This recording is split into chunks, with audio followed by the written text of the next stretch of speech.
Don't get caught out unprepared in the zone. Stalker, knowing the right items to tell your squad mates about can be the difference between life and a gruesome death. First, focus on medical supplies.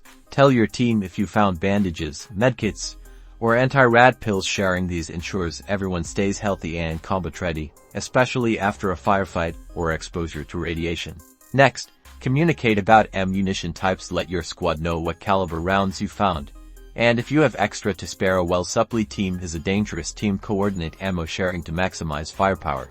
Weapon attachments are also crucial. Tell your team about any scopes, suppressors, or foregrips you find. Coordinating attachments can optimize everyone's weapons for different combat scenarios.